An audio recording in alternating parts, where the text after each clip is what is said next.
Bien, chicos y chicas, comenzamos hoy día entonces con los contenidos teóricos del curso, principalmente en la clase uno, que se llama Políticas sectoriales y sus patrones espaciales. El principal objetivo de esta clase es mostrar un poco la lógica de la planificación urbana en Chile, y esto se amplía un poco en general a Latinoamérica, no así a otros continentes que están bastante más desarrollados en términos de planificación.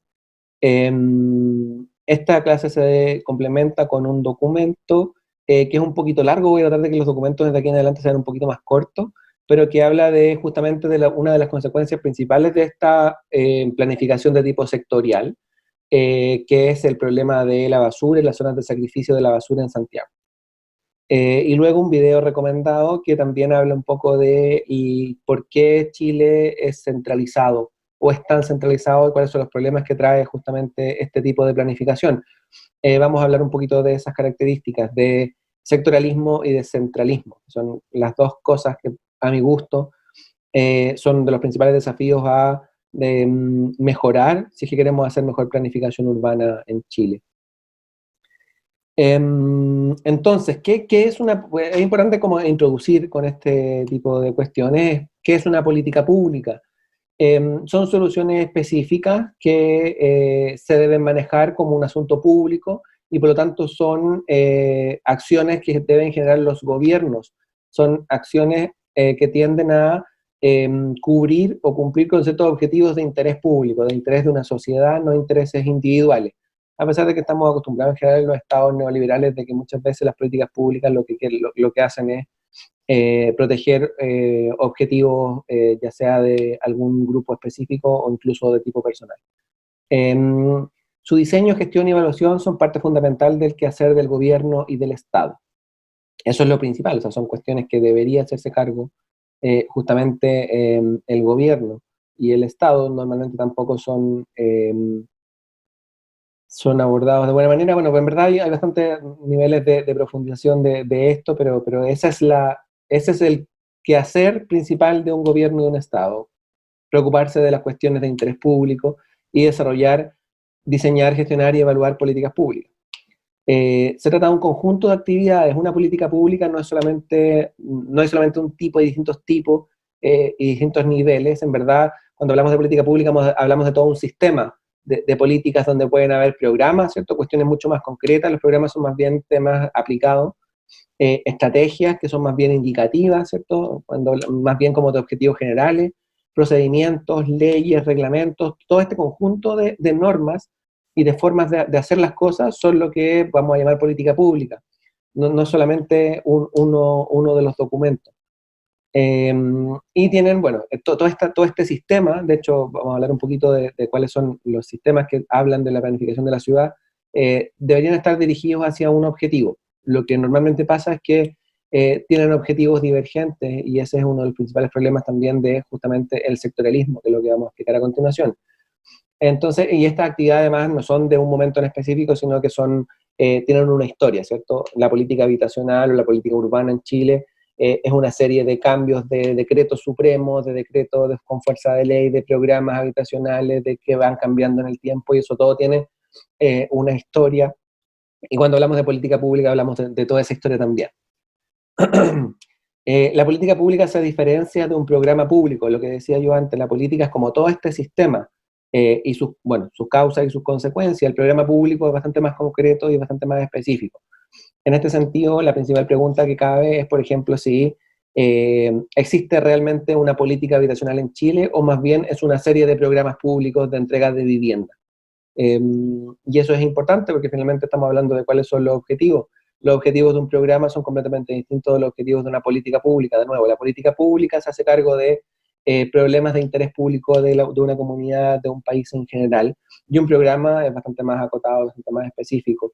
Y lo importante es que cada programa vaya en función de los objetivos de una política. Lo que normalmente si no hay política pública, si no hay un sistema de ideas y de estrategias de hacia dónde vamos, podemos generar muchos programas que solucionen el tema de vivienda, pero seguramente se va a hacer mal si es que no hay una estrategia detrás, si no hay objetivos de interés público mayores y de largo plazo. ¿Cómo se genera una política pública? Es una negociación normalmente, en verdad normalmente, siempre entre lo necesario y lo posible, cuestiones presupuestarias, cuestiones de estructura del Estado, etcétera, van a impedirnos tomar ciertas decisiones que nosotros podríamos decir como ese es lo deseable, esa es la utopía. Generalmente la política pública no es la utopía, sino que es justamente el intermedio, en la medida de lo posible, dirían en la concertación. Depende exclusivamente de las posibilidades de financiar esas políticas públicas, eso es muy importante, se ha vuelto como un dogma con el que podemos estar de acuerdo o no, que las políticas públicas deben ser posibles de financiar a través de impuestos. Entonces, evidentemente no podemos ofrecer más en términos de políticas públicas que lo que nos permite financiar los impuestos que cobramos. Entonces ahí se abre también una gran pregunta, si esto es una negociación entre lo necesario y lo posible, ¿quién hace esta negociación? Y ahí queda como una gran pregunta el tema de la participación ciudadana, dónde está, en qué medida se hace, en la medida de lo posible, o finalmente la ciudadanía es un actor importante de esta negociación.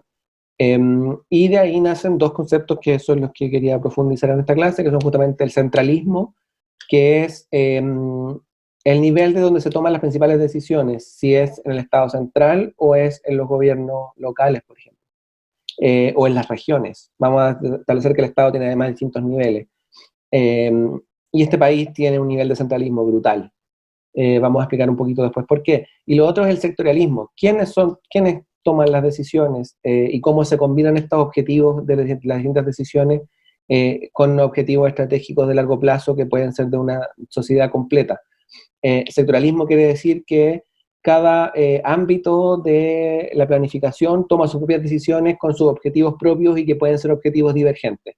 Vamos a también explicar de qué se trata un poquito eso.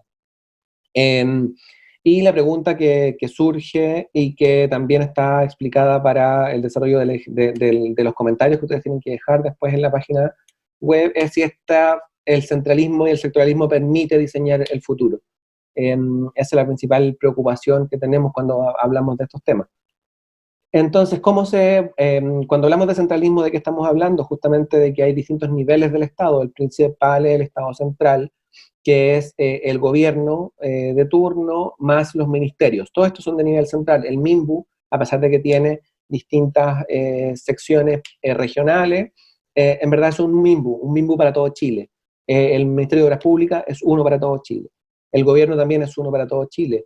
Luego hay un Estado regional que es muy débil en Chile, de hecho todavía, recién, si es que los políticos lo permiten, digamos, si es que los estamentos políticos lo permiten, vamos a tener gobernadores regionales elegidos recién el próximo año, y eso es brutal, porque finalmente un país que es tan largo y que tiene muchas regiones que tienen objetivos distintos, no tiene una autoridad regional hasta ahora, porque hasta ahora los que están encargados de las regiones son delegados presidenciales, es decir, representantes del gobierno central en la región, que lucha por los objetivos del Estado central y no de cada una de las regiones. Y además están los secretarios regionales ministeriales, que son cada parte del ministerio que está en esa región, pero que también responde a los objetivos de los ministerios de nivel nacional, no responde a los objetivos de nivel local. Por eso también vemos, por ejemplo, vivienda en Osorno, que tiene otro clima, otra forma de ser, otra forma de habitar completamente, y que son casas de vivienda social exactamente iguales a las que podemos encontrar en Santiago. ¿Por qué pasa eso? Porque las que hacen vivienda son las secretarías regionales ministeriales que responden a las lógicas de los ministerios, que son de nivel nacional. Entonces, ese es el nivel de centralismo brutal que existe en Chile. El CORE, que es el Consejo Regional, que es lo que tenemos elegido hasta ahora en las regiones, casi no tiene ningún poder. Define un muy bajo porcentaje del presupuesto de la nación. La mayor parte del presupuesto del erario público se gasta en los ministerios y en el gobierno. Y luego saltamos al siguiente nivel, que son los gobiernos locales o las municipalidades, donde está la alcaldía, que es básicamente un presidente o una presidenta chica, básicamente con mucho poder, donde las consejerías, ya sea de nivel institucional como el Consejo Municipal o de nivel de la sociedad civil, es decir, las organizaciones comunitarias, las organizaciones funcionales, los barrios, etcétera, que tienen otro consejo que se llama el COSOC, tienen muy poco poder, tienen básicamente ningún poder. Se supone que los consejos fiscalizan, pero con las herramientas que tienen es muy difícil que un concejal fiscaliza una alcaldía gigantesca, por ejemplo, o una alcaldía incluso menor, los concejales en general tienen muy poco poder. Entonces la alcaldía se vuelven como en pequeños reyes de cada uno de los territorios, pero que al final también tienen muy poco del presupuesto, tienen todo el presupuesto de nivel local, pero muy poco si lo consideramos a nivel eh, nacional. Entonces no hay ninguna posibilidad, por ejemplo, de que las alcaldías desarrollen vivienda social según los intereses de la comuna, sino que tienen que esperar a que el ministerio se decida a entregar ciertos niveles de subsidios en esa comuna y como el ministerio quiera. O como los distintos ministerios desarrollan estrategias de desarrollo que pasan por encima de las comunidades locales y que no consideran sus propios intereses.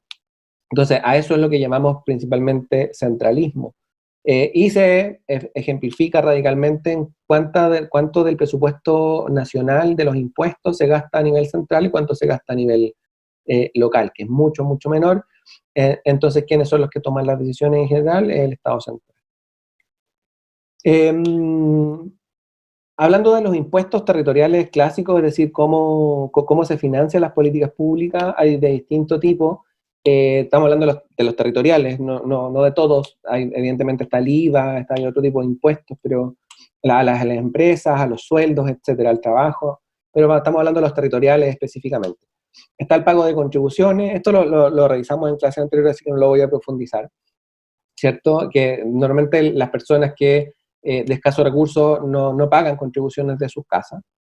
Pago de patentes, pago de permisos de circulación y los peajes de las carreteras interurbanas.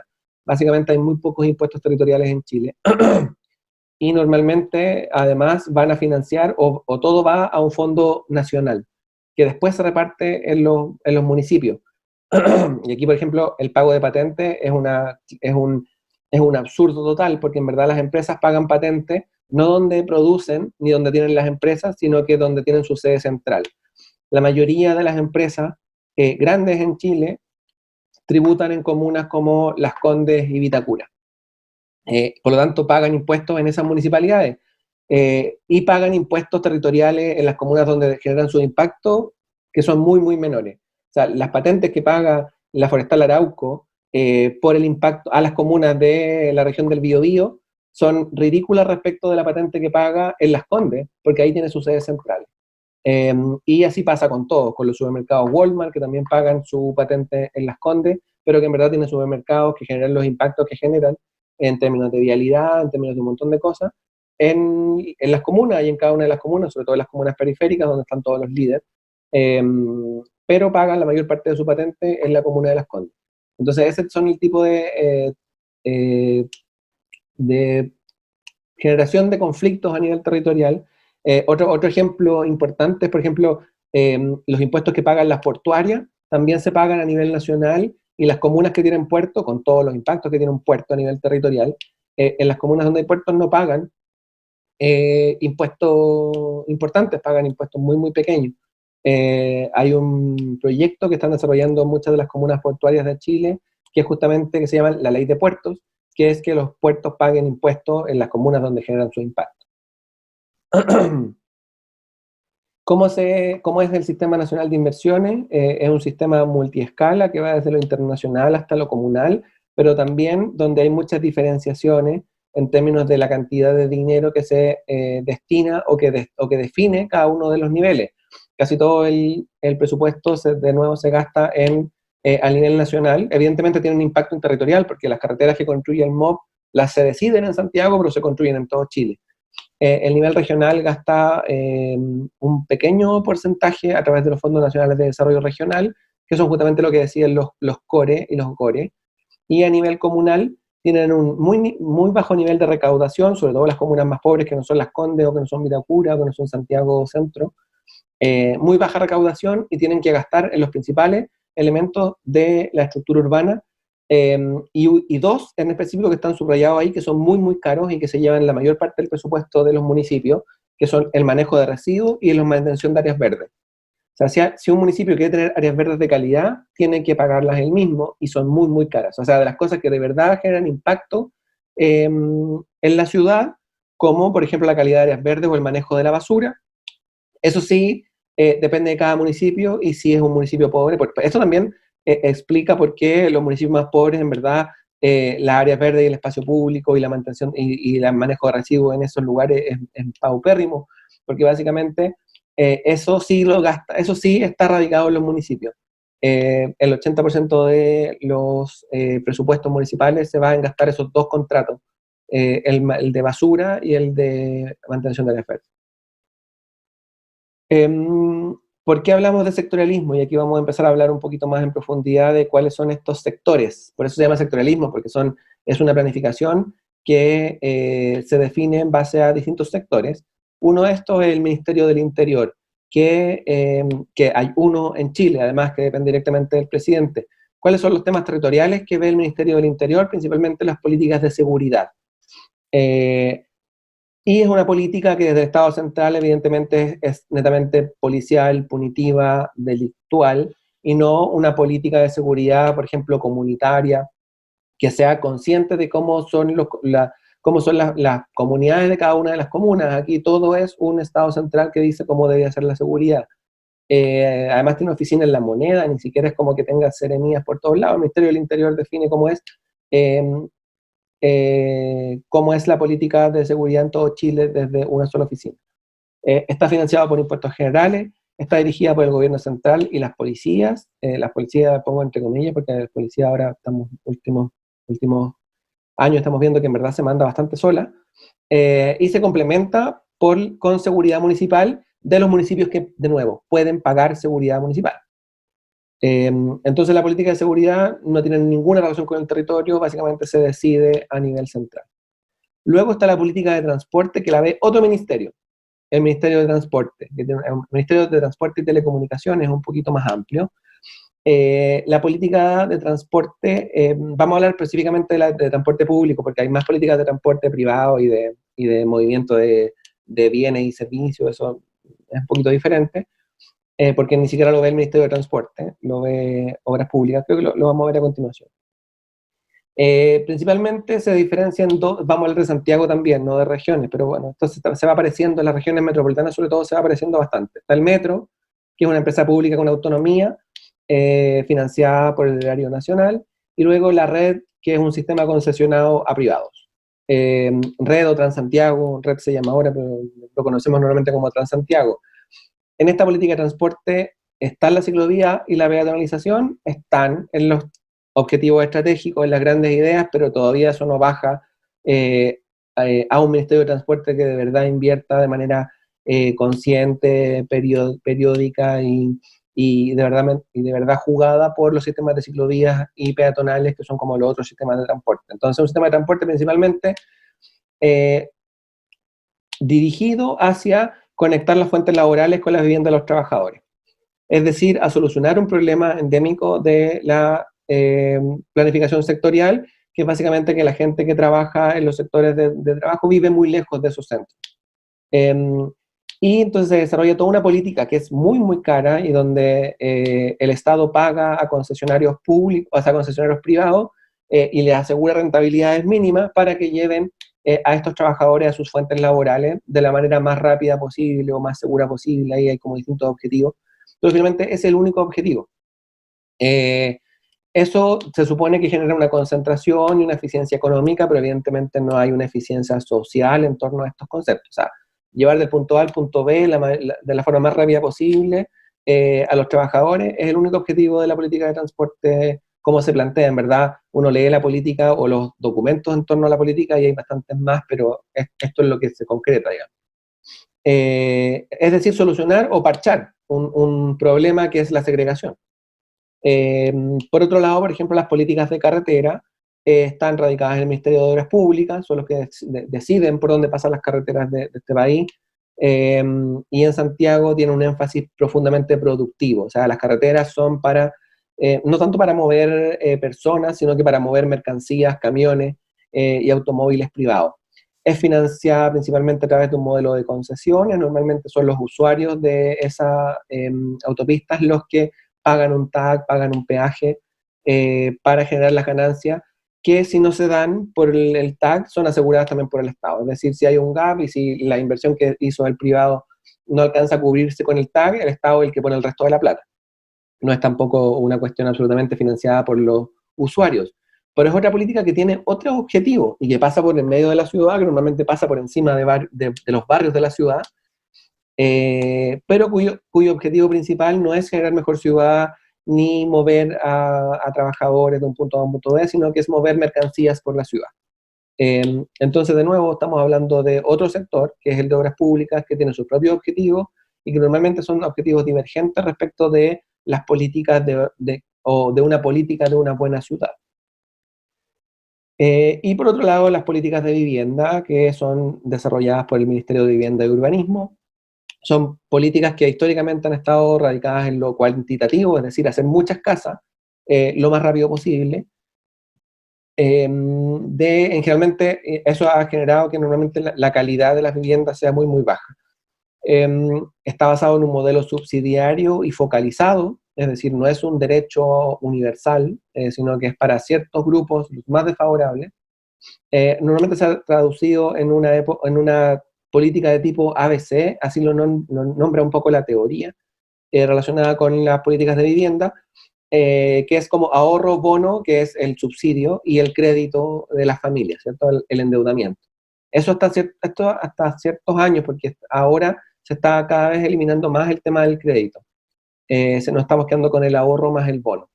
Pero por muchos años, y los movimientos sociales sobre todo relacionados con la deuda habitacional, tienen que ver con que a mucha gente le dieron vivienda a través le pidieron ahorro, le dieron un pequeño bono y le sacaron un crédito en la banca y los mandaron a vivir a la periferia.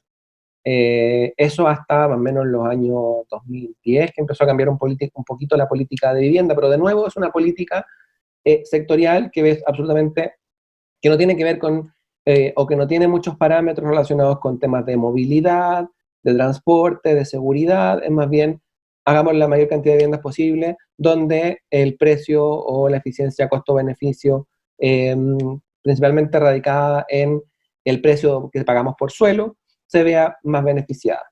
Entonces, el principal factor es el precio del suelo y por lo tanto genera periferización. Esas son las lógicas territoriales, acuérdense que esta clase se llama lógicas territoriales de las políticas sectoriales.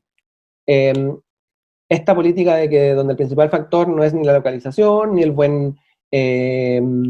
ni estar cerca de los lugares de mercado o de servicio, ni estar cerca del transporte público, ni de estar en zonas seguras, ni nada de eso importa porque eso lo ven otros ministerios. Lo que ha generado justamente es periferización de la vivienda de los grupos más o menos favorecidos, ¿cierto? Este es un plano de donde se ha localizado la vivienda social entre el año 80 y el año 2003, ni hablar de lo anterior, digamos, que es casi lo mismo. Entonces vemos como la periferia se ha ido llenando de conjuntos cada vez más grandes de vivienda social, sin que esté acompañado de ninguna política de las que estuvimos revisando antes, ¿cierto? Ni de carreteras, ni de transporte, ni de seguridad, etc. Entonces, la pregunta que nos queda es si hay realmente políticas urbanas en Chile, porque cuando hablamos de políticas urbanas estamos hablando de todo este sistema. Lo que genera el sectorialismo justamente es que todas estas políticas tienen objetivos que no conversan entre ellos. Esto hasta este momento, porque es importante mencionar que el 2014, como un compromiso del gobierno de Piñera 1, se desarrolla una política nacional de desarrollo urbano que tiene como objetivo, que en verdad la desarrolla de nuevo el MIMBU, una política urbana debería ser desarrollada por bastante más ministerios, pero por lo menos participaron de esta elaboración otros ministerios, y eso era importante. Participaron muchos sectores, además de universidades, expertos, movimientos sociales, entre comillas. En verdad la ciudadanía no estuvo muy invitada, pero sí algunos representantes de movimientos sociales estuvieron en la discusión de esta política, que terminó siendo un instrumento bastante interesante, que tiene algunos elementos que se quedan en el nivel de las buenas intenciones, pero comparado con lo que había hasta antes del 2014, que era básicamente ministerios disparando hacia cualquier lado, no hacia cualquier lado, en función de los objetivos propios de cada ministerio, sectorialismo, desde el gobierno central, centralismo, se genera un documento que tiene unas buenas intenciones que es bastante interesante y que ha determinado o que ha derivado en leyes que tienen un avance parcial todavía, pero que se están desarrollando y que hay bastantes proyectos de ley nuevos relacionados justamente con esta Política Nacional de Desarrollo Urbano que se firma el 2014. Una cosa interesante y que demuestra de que esta política nacional no es tan mala es que la Cámara Chilena de la Construcción participó de toda la construcción, pero al final no firmó el documento. Y pidió colocar una hoja final a la política nacional donde colocan todos los argumentos en contra de algunas cosas que dice la política. Eso quiere decir que en verdad la política no está tan mala, y que es bastante interesante y hay que echar mano de ella porque es realmente un compromiso del gobierno y del Estado de Chile por desarrollar mejores ciudades de manera menos sectorialista y menos centralista. Pero bueno, esa política tiene que transformarse ahora en leyes. Y ese es el desafío en el que estamos justamente ahora, a 6 años de haberse firmado esta política nacional. Bueno, esto repite un poco respecto de los niveles de la planificación urbana en Chile. Más que repite, como profundiza los temas relacionados con el centralismo y el sectoralismo. Vemos acá cómo a nivel nacional tenemos la Política Nacional de Desarrollo, a nivel regional tenemos el Plan Regional de Ordenamiento Territorial, que no hay ninguno aprobado en Chile, que deberían ser una de las principales tareas de los nuevos gobernadores regionales, pero todavía está por verse, por eso lo pongo en rojo porque no existen, pero que podrían ser, ya lo hemos visto, lo vimos cómo se hace planificación territorial el semestre pasado, vimos los desafíos que tiene, y lo preocupante es que en Chile no existe ningún plan de ordenamiento territorial vigente. Es más bien teoría sobre lo que ha pasado en otros países. Luego en el nivel intercomunal, porque normalmente tenemos comunas que están pegadas en términos urbanos, sobre todo en las comunas, en las regiones que son metropolitanas. De nuevo hay instrumentos de planificación, pero que de nuevo son regidos por la Seremi MIMBU, la Seremi del Ministerio de Vivienda y Urbanismo, es decir, desde el nivel central se define cómo son estos instrumentos de regulación intercomunal. Y algo tienen que decir los GORE y los municipios, normalmente participan, pero están a cargo del ministerio. Entonces, de nuevo, el plan regulador intercomunal, se supone que regula entre comunas, está visto por el nivel central. Y luego están los planes comunales, los planes reguladores comunales, que son como también la principal herramienta de planificación que tienen las comunas, y ahí sí el nivel más importante son las alcaldías, y en este caso sí los consejos municipales. Los consejos municipales son los que votan esta política pública de nivel local que se llama plan regulador o planes seccionales, etc. El detalle de esto está en las clases del semestre anterior, por si quieren ver cómo se hace un plan regulador, lo que regula, lo que no regula, etc. Están las clases que no pudimos tener de forma presencial, pero que están grabadas y están en el Territorio Urbanismo 3. Y en estas planificaciones comunales también participan MIMBU, SECTRA y Medio Ambiente, que son los que aprueban los planes.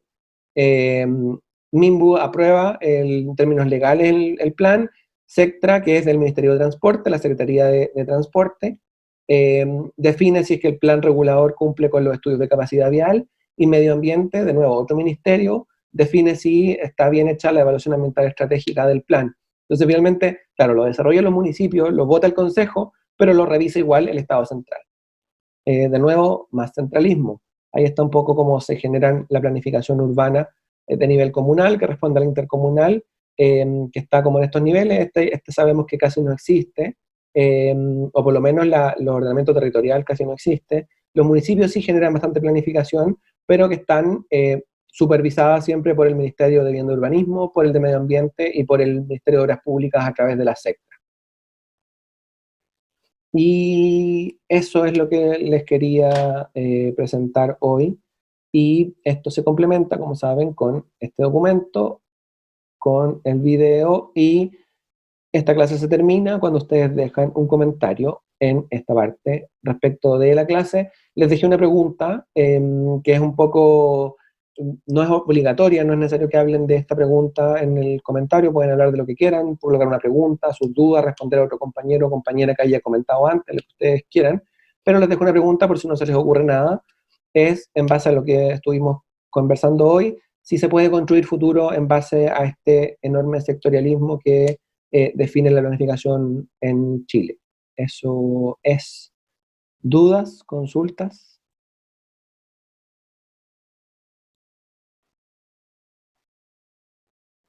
Profe, yo tenía una duda, pero tenía que ver un poco con el video. ¿Sí? Lo primero es qué significa economía de escala.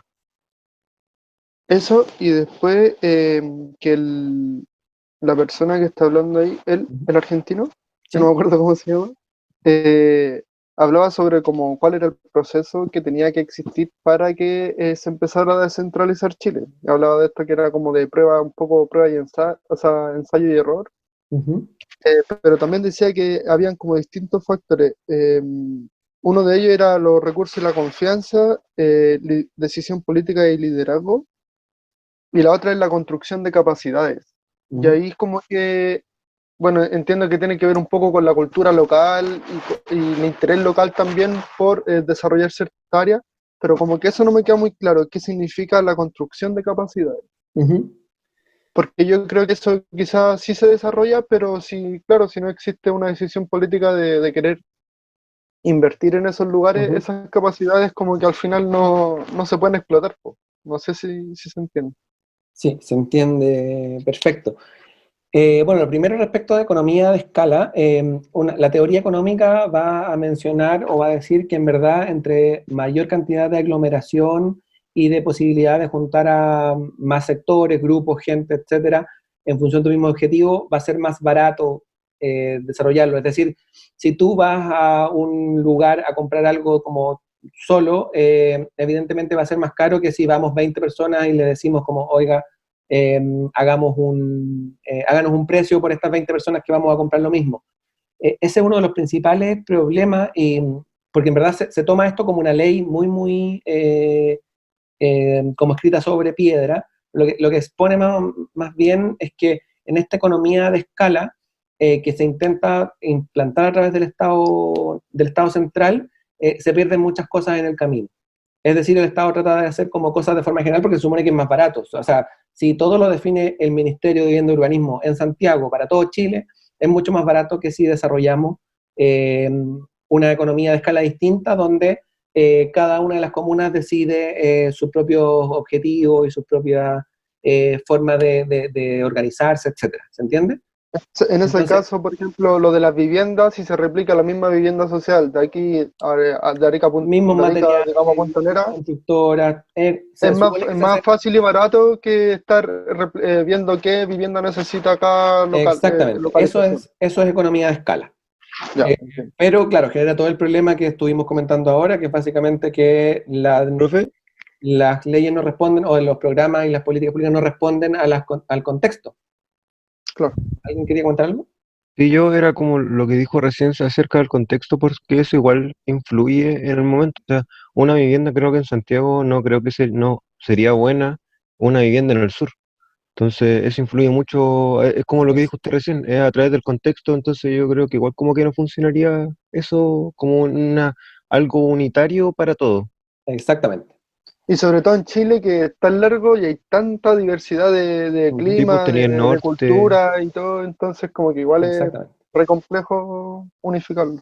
Exactamente, Bueno, se hace, entonces sale más barato, pero no por eso es mejor. Y lo claro. segundo que tiene que ver con el desarrollo de capacidades en el nivel local, también es súper grave. Lo que pasa en general es que, por ejemplo, todos los profesionales de cierto nivel están en ciertos lugares del país, normalmente en Santiago. Y normalmente todos los incentivos están a que esos profesionales o se queden en Santiago o se vayan a trabajar a una municipalidad del norte o del sur por poquito tiempo y luego vuelva a Santiago.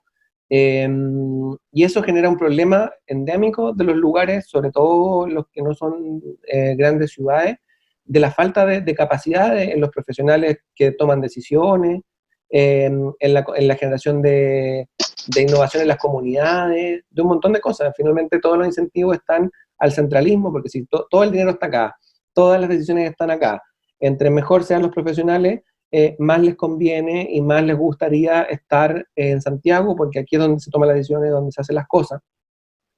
Eh, y eso genera también, de nuevo, como más desigualdad entre lo central y lo local.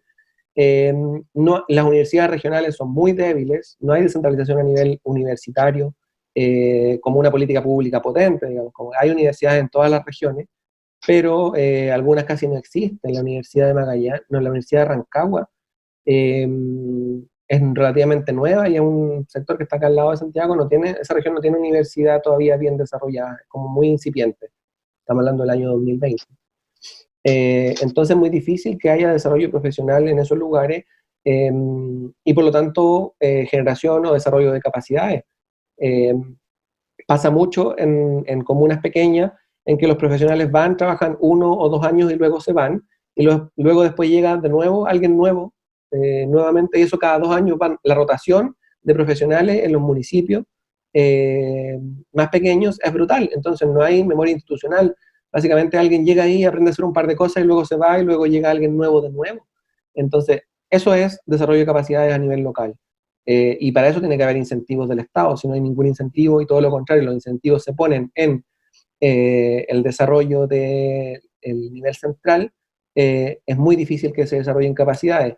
Hay también una cosa que yo les puedo contar, es por ejemplo que toda la planificación urbana en Chile se desarrolla en Santiago porque las consultoras que hacen planes reguladores están en Santiago, todas, creo que no hay ninguna de nivel regional, y si hay son muy pequeñas, y por lo tanto, si hay que hacer un plan regulador en Putre, es una consultora de Santiago que viaja a Putre a hacer un estudio y luego se devuelve. Desarrolla un plan regulador, pero en el municipio después no se quedan con ningún profesional que sepa actualizar ese instrumento, que sepa modificarlo, que sepa profundizarlo, que sepa llevarlo a objetivos concretos.